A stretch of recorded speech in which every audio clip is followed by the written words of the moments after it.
Ya, tools yang kedua, ya tadi kan sholat.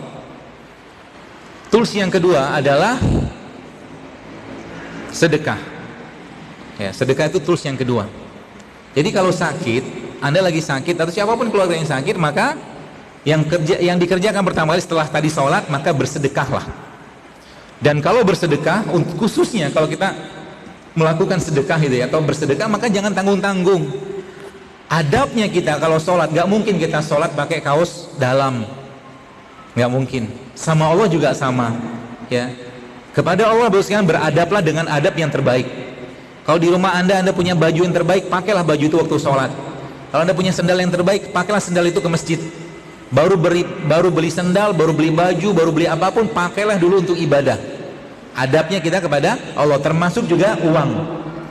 Kalau di kantong Anda, misalkan di dompet Anda ada uang 50.000 yang baru sama uang 50.000 yang sudah lecek, maka ketika kencelengan lewat, jangan masukin yang lecek. Ya, jangan masukin yang lecek, masukin yang terbaik. Gitu. Itu adabnya kita kepada Allah. Ya. Atau apalagi yang lain? Caranya gimana? Kolbu kita itu perlu digetarkan. Kalau ini tips saya sih, kalau mau Anda kerjakan sih silakan. Kolbu kita itu perlu digetarkan. Getarkan dengan apa? Getarkan dengan lakukan sesuatu yang belum pernah kita kerjakan atau orang tidak kerjakan. Contohnya gini, Allah seringkalinya memberikan kepada kita teguran, bukan teguran, ibarat kata tuh sentilan atau colekan gitu kan. Misalkan nih, Anda datang dari rumah ke sini, ya, atau mungkin dari rumah ke kantor. Tiba-tiba mata kita melihat ada seorang ibu atau seorang bapak yang pakai gerobak sampah atau gerobak rongsokan itu, bahkan anaknya kadang-kadang tidur di atas gerobak tadi. Apa maksudnya Allah tunjukin itu? Pasti ada. Maksudnya apa? Salah satunya adalah bantu mereka, tolong mereka, kasih sedekah ke mereka. Toh mereka juga nggak mungkin juga niat gitu untuk begitu-begituan. Ya, jangan selalu bersangka yang aneh-aneh. Kalau kita kasih ke mereka, sebulan kita kasih 5.000, 10.000, paling mereka kasih bilang terima kasih kan. Coba kasih ke mereka seluruh isi dompet Anda.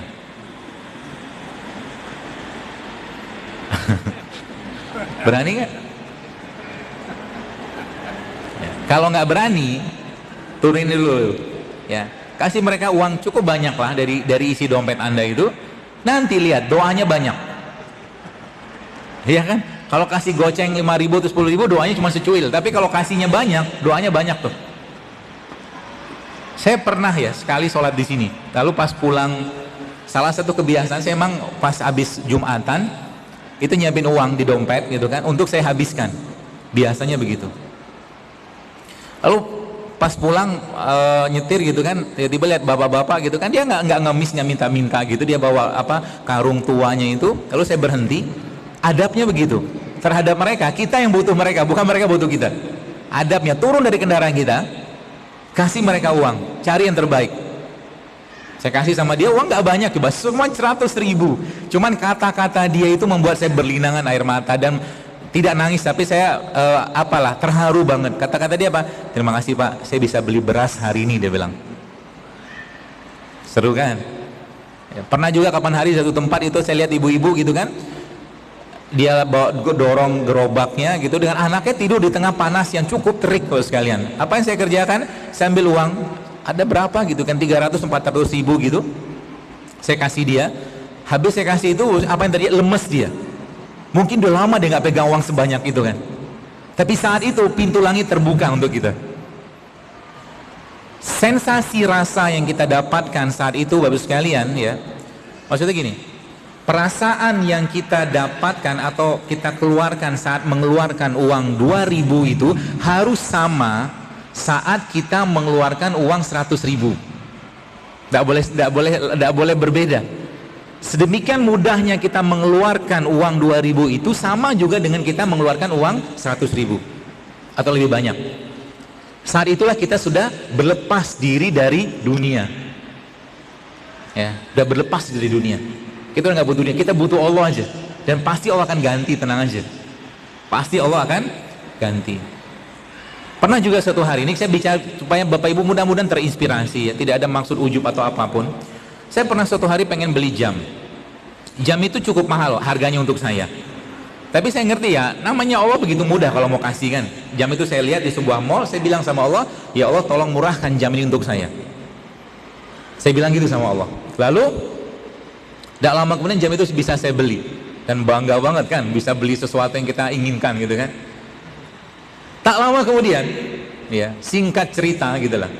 Saya ngisi acara di suatu tempat, di Lampung kalau nggak salah. Lalu saat itu saya sholat duha, lagi nunggu panitia mau jemput. Di samping saya itu ada supir taksi, ya samping saya itu ada supir taksi dan lagi sholat duha juga. Mungkin saya sudah selesai sholat duha saya dan sudah selesai duhanya dan saya baca Quran. Dan saat itu Allah bicara dengan saya. Allah bicara seperti apa? Jadi Allah bicara dengan Al-Quran maksudnya. Allah bilang gini, dan kamu tidak akan, dan engkau tidak akan sampai pada kebajikan yang sempurna hingga engkau menginfakkan apa yang paling kau cintai. Jackpot kan?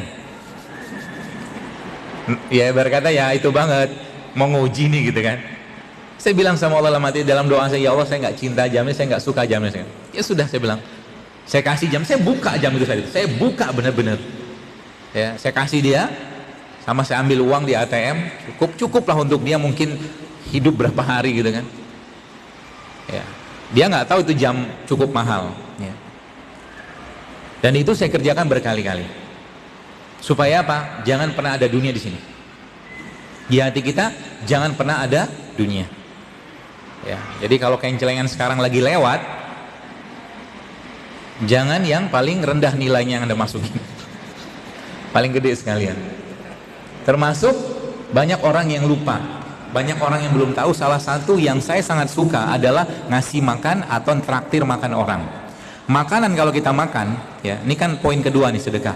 Makanan yang kita makan dulu sekalian akan masuk ke badan kita dan sebagian akan menjadi daging, otot, darah kan gitu. Sebagian dikeluarkan jadi kotoran.